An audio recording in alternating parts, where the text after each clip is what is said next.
Պողոս առաքյալի թուղթը Տիտոսին, գլուխ 2. Ողջամիտ վարդապետություն։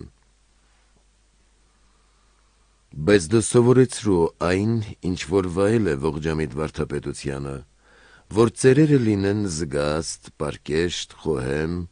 ողջամիտ հավատի, սիրո, համբերության և ժուժկալության մեջ։ Պարավ կանայք նույնպես լինեն զգաստ և սրբերին վայել վարմունք ունենան, ոչ բանսարկու, ոչ գինեմոլ, այլ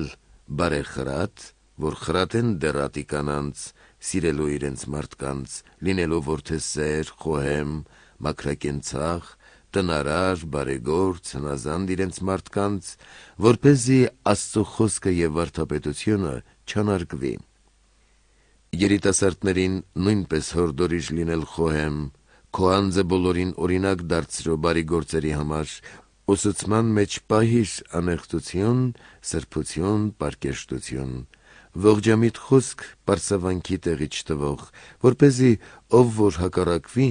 ամոթով մնա և մեր մասին ասելով որևէ չար բան չունենա։ Հորդորիր ծառաներին, որ հնազանդ լինեն իրենց տերերին և ամեն ինչում լինեն հաճելի նրանց, ոչ հակառակվող, ոչ շորդող, այլ ցույց տան կատարյալ հավատարմություն, բարությամբ, որպեսզի մեր Փրկչի, Աստծո վարդապետությունը ամեն ինչում զարդարեն։ Փրկչական շնորհի հայտնությունը։ Քանզի Աստված իր շնորհը հայտնեց որպես փրկության միջոց բոլոր մարդկանց, շնորհ, որ խրատում է մեզ, որ մերժենք ամբարշտությունը և աշխարհիկ ցանկությունները, այս աշխարհում ապրենք զգաստությամբ, աստվածապաշտությամբ և ակնդեց սպասենք երանելի հույսին և փառքի հայտնությանը մեծն Աստծո և մեր Փրկչի Հիսուս Քրիստոսի, որ իր անձը տվեց մեզ համար, որպեսզի մեզ փրկի ամեն անօրենությունից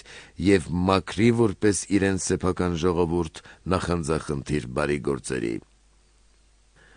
Այս բաները խոսիր, հորդորիր և հանդիմանիր ամենայն խստությամբ, որպեսզի չլինի մեկը, որ քեզ արհամարհի։